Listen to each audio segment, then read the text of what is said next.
श्री शिवाय नमस्तुभ्यम। दोस्तों, जैसा कि आप सब जानते हो, महाशिवरात्रि और प्रदोष एक ही दिन पड़ रही हैं, 8 मार्च शुक्रवार के दिन। तो दोस्तों, दोनों का एक ही दिन पड़ना बहुत ही विशेष संयोग होता है।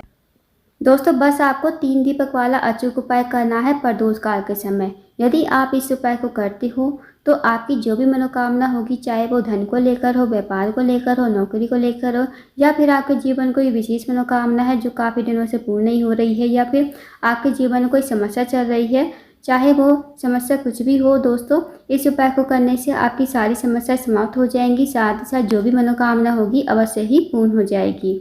पूज्य गुरु जी कथा को सुनकर उपाय को अच्छे समझाने का प्रयास करेंगे। तो आइए दोस्तों, जानते हैं उपाय कैसे करना है।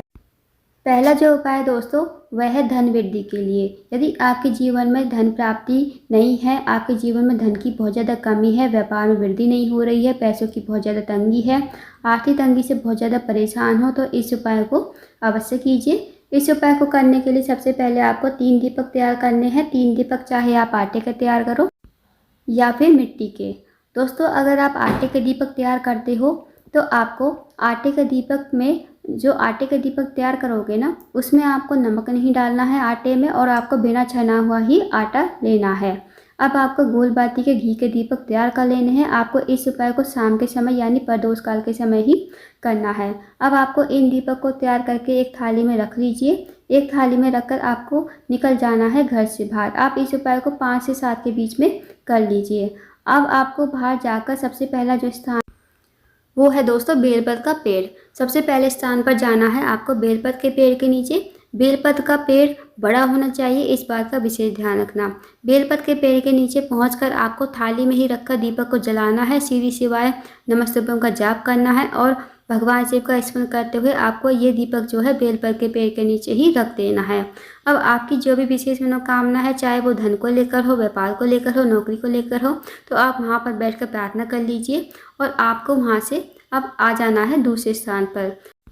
दूसरा जो स्थान है वो है पीपल का पेड़। अब जहाँ भी आपके घर के आसपास पीपल का पेड़ हो, वहाँ पर आप चले जाइए। पीपल के पेड़ के नीचे पहुँचकर आपको ये दूसरा दीपक थाली में ही रखकर जलाना है।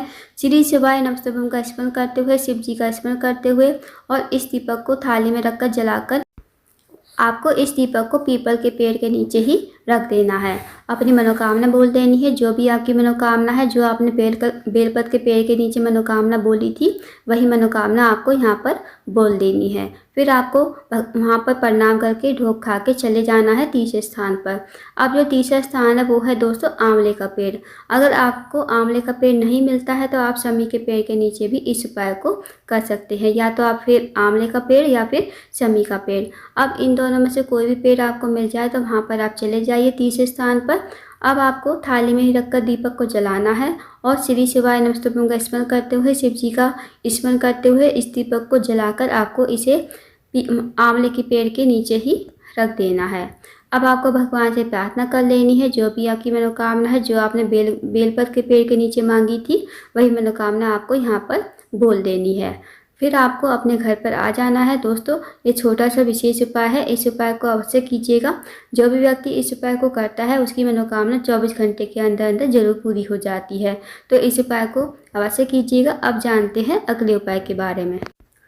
दोस्तों, अगर आप इस उपाय को शाम के समय कर लेते हो ना, तो आपकी जो भी मनोकामना होगी, भोले बाबा और माता पार्वती बिना कहे ही आपकी मनोकामना पूरी कर देंगे।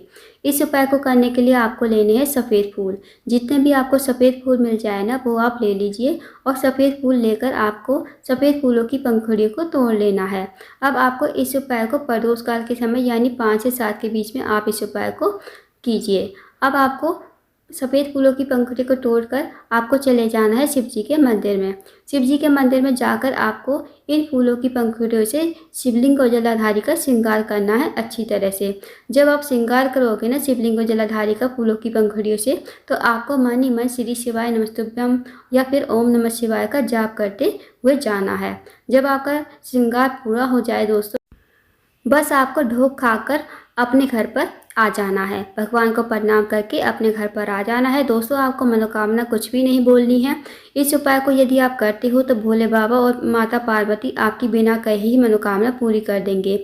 जो भी व्यक्ति, जो भी महिला महाशिवरात्रि के दिन शिवलिंग और जलाधारी का श्रृंगार करता है, भोले बाबा और माता पार्वती बहुत खुश हो जाते हैं और उसकी मनोकामना 24 घंटे के अंदर अंदर जरूर पूरी हो जाती है। तो इस विशेष उपाय को दोस्तों महाशिवरात्रि के दिन अवश्य कीजिएगा, बहुत ही अचूक विशेष उपाय है। अब जानते हैं अगले उपाय के बारे में। दोस्तों अगला जो उपाय है वो है, अगर आप मंदिर नहीं जा सकते या फिर बेलपत्र के पेड़ के नीचे भी नहीं जा सकते, कहीं भी नहीं जा सकते, तो आपको अपने घर के मेन गेट पर शाम के समय एक दीपक अवश्य ही जलाना है।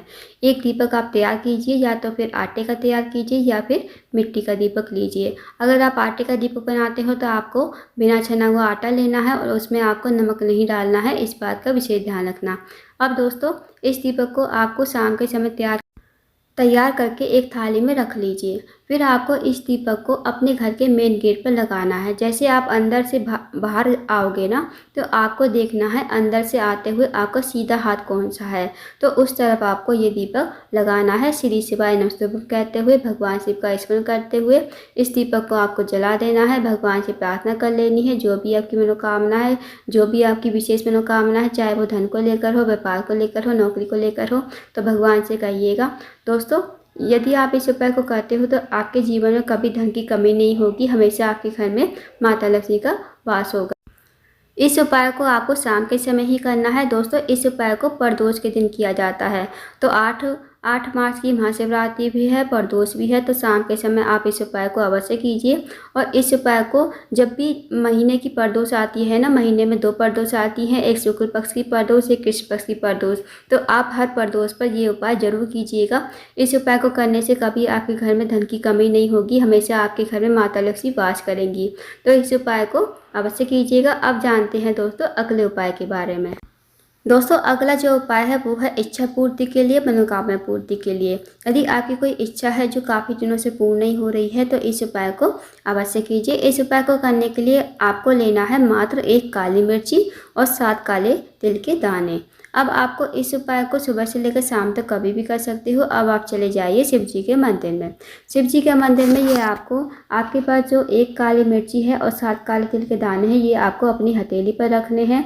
जो भी आपके जीवन में समस्या चल रही है, चाहे वो कर्ज की समस्या हो, विवाह की समस्या हो, धन की समस्या हो, नौकरी की समस्या हो, जो भी आपके जीवन में समस्या चल रही है, साथ ही साथ जो भी आपकी मनोकामना है, चाहे वो धन को लेकर हो, व्यापार को लेकर हो, नौकरी को लेकर हो, या फिर आपके जीवन की कोई विशेष मनोकामना जो काफ़ी दिनों से अधूरी है, तो आप महादेव से प्रार्थना कीजिएगा और इन 7 काले तिल के दाने और 1 काली मिर्ची को शिवलिंग के ठीक ऊपर समर्पित कर दीजिए, श्री शिवाय नमस्तुभ्यं कहते हुए। बस दोस्तों आपको छोटा सा अचूक उपाय करना है। इस उपाय को जरूर कीजिएगा महाशिवरात्रि के दिन। इस उपाय को करने से आपकी मनोकामना अवश्य ही पूर्ण हो जाएगी। तो दोस्तों ये थे कुछ विशेष उपाय जो आपको महाशिवरात्रि और प्रदोष के दिन अवश्य ही करने हैं। इन उपाय को अवश्य कीजिएगा। अगर आपको जानकारी पसंद आई हो, वीडियो को लाइक करना, शेयर करना, चैनल को जरूर सब्सक्राइब करना, कमेंट बॉक्स में श्री शिवाय नमस्तुभ्यं हर हर महादेव जरूर लिखना।